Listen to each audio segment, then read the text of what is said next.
Shalom. Untuk mendengarkan firman Tuhan, marilah kita bersatu di dalam doa. Kasih, karunia, dan damai sejahtera dari Allah Bapa kita dan dari anaknya Tuhan Yesus Kristus kiranya menyertaimu sekalian. Amin.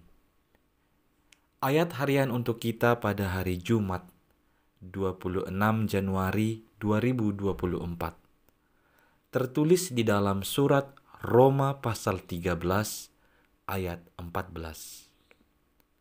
Tetapi kenakanlah Tuhan Yesus Kristus sebagai perlengkapan senjata terang, dan janganlah merawat tubuhmu untuk memuaskan keinginannya.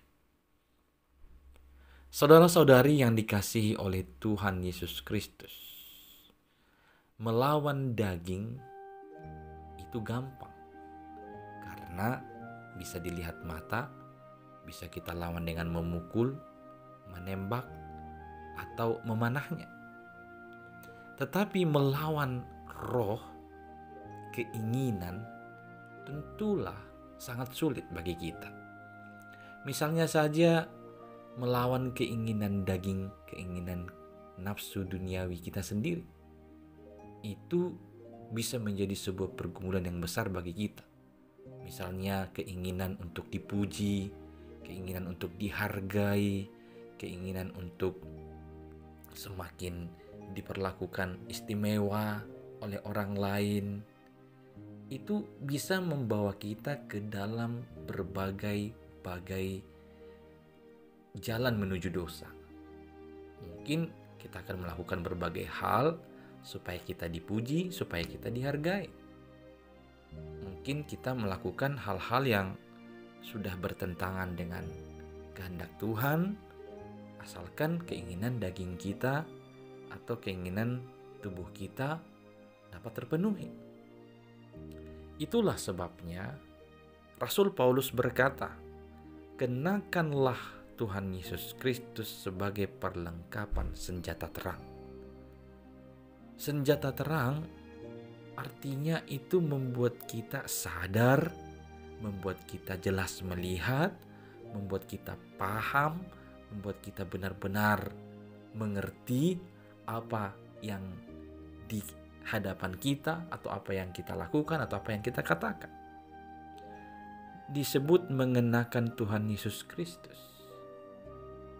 Berarti apa yang dikehendaki Kristus, apa yang menjadi keinginan Tuhan, itulah yang kita pakai sebagai senjata melawan keinginan-keinginan daging tadi. Kalau boleh kita artikan itu sebagai firman Tuhanlah yang bisa menolong kita untuk melihat suatu hal dengan jeli, dengan terang, dengan jelas, sehingga kita tahu itu sesuai enggak dengan kehendak Tuhan, atau sudah melanggarkah dengan kehendak Tuhan.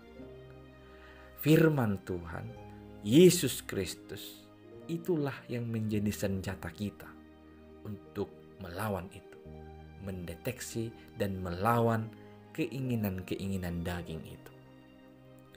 Di sini Rasul Paulus mengingatkan, kita harus menjaga hidup kita dari nafsu dan keinginan daging yang dapat membawa kita kepada kehancuran tubuh dan juga kehancuran roh kita.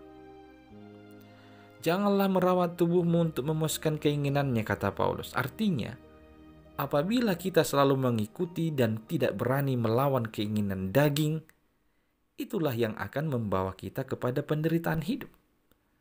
Karena itulah kita diingatkan agar tetap mengenakan Yesus Kristus dalam hati dan pikiran kita, supaya Kristuslah yang memimpin kita menjalani kehidupan yang sesuai dengan kehendaknya melalui tuntunan Roh Kudus. Agar senantiasa kita hidup di dalam jalan yang dikehendakinya. Karena itu, marilah kita memohon kepada Tuhan Allah agar diberikan hikmat, kebijaksanaan, dan jalan yang benar, sebagaimana yang diajarkan oleh Tuhan Yesus Kristus melalui firman-Nya itu. Kenakanlah Kristus di dalam kehidupanmu sebagai senjata terangmu melawan keinginan-keinginan daging. Amin. Kita berdoa. Ya Tuhan Allah, kami tahu tidaklah mudah melawan keinginan daging kami ini. Maka kami butuh tuntunan-Mu oleh Roh Kudus-Mu, supaya Roh Kudus-Mu mengingatkan kami akan setiap firman-Mu dalam melakukan setiap hal, mengatakan setiap hal. Biarlah kami senantiasa dengan terang melihat apakah itu sesuai, berkenan dengan kehendak-Mu atau tidak. Bimbinglah kami supaya kami di dalam kehidupan ini benar-benar hanya mengenakan Kristus. Amin.